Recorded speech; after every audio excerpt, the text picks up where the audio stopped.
proud Titania. What jealous Oberon, fairy skin hence, I have forsworn his bed and company. Tarry, rash wanton. Then I must be the lady, but I know when thou hast stolen away from fairyland, and in the shape of Corny sat all day playing on pipes of corn and versing. To amorous Fildia, why art thou here, come from the farthest deep of India? But that forsooth the bouncing Amazon, your buskin mistress and your warrior love to Theseus, must be wedded, and you come to give their bed joy and prosperity? How canst thou thus for shame, Titania, glance at my credit with Hippolyta?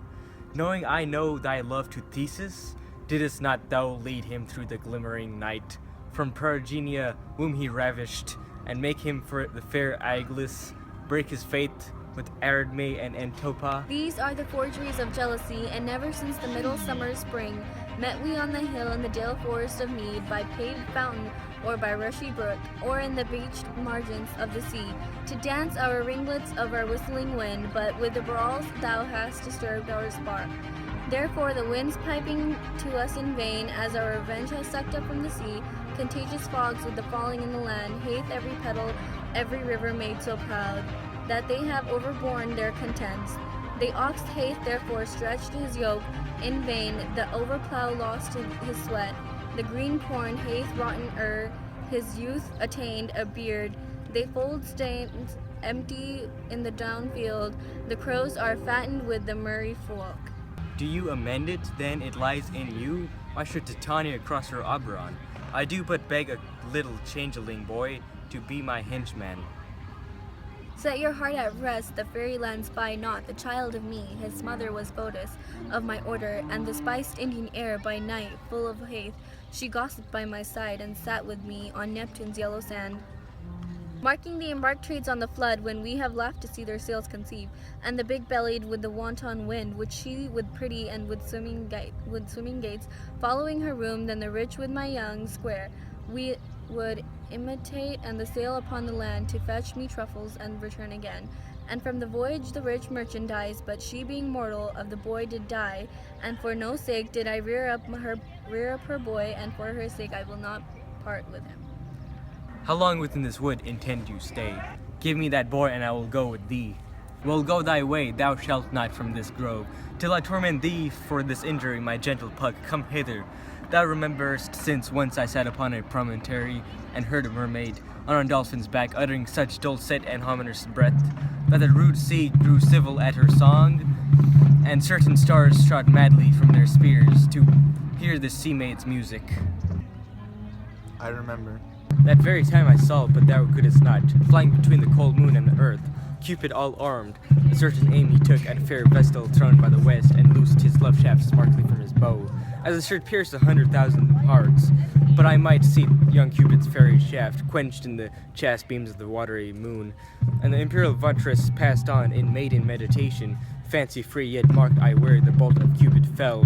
It fell upon a little western flower, for milk white, now purple with love's wound. And maidens call it love in idleness. Fetch me that flower, the herb I showed thee once. The juice of it on sleeping eyelids laid will make or man or woman madly dote upon the next live creature that it sees. Fetch me this herb, and be thou here again, ere the Leviathan can swim a league.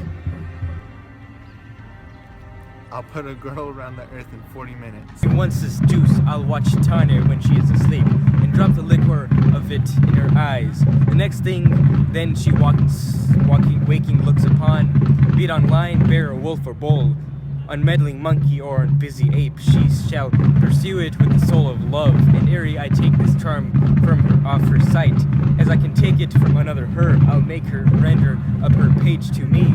But who comes here? I am invisible, and I will overhear their conference. I love thee not, therefore pursue me not. Where is Lysander and bear me? The one I'll slay, other slayeth me.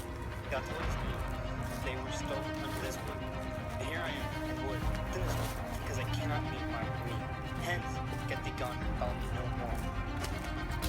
You draw me, you hard-hearted adamant, but yet you draw not iron from my heart, it's true as steel.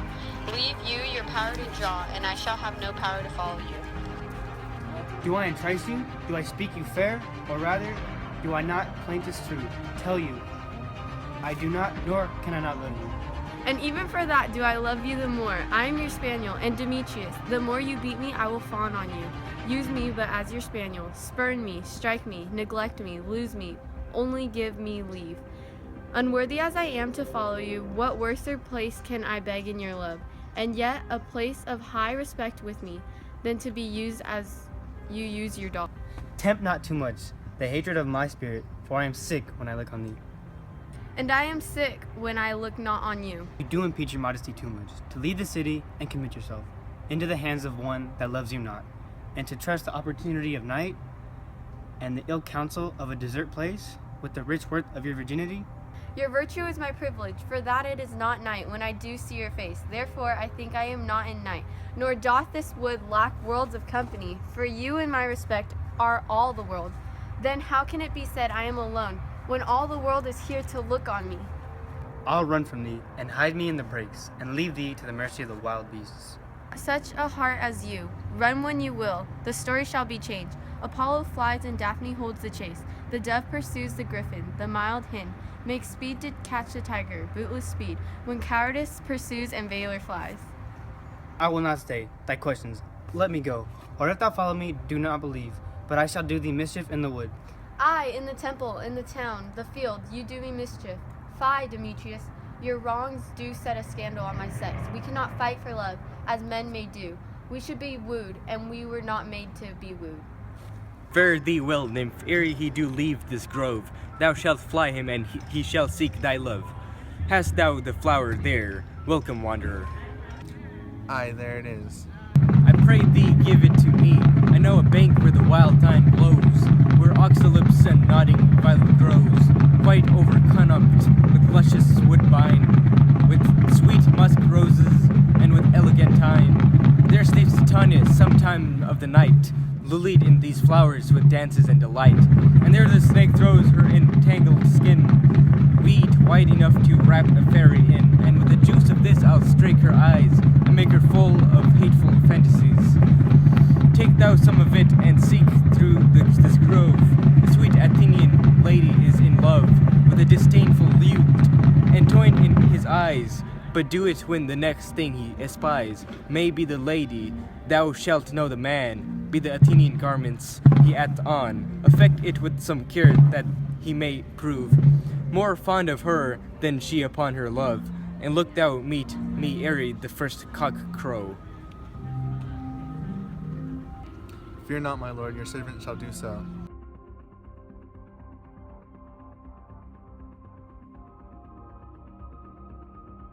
Do I entice you? Do I speak you fair?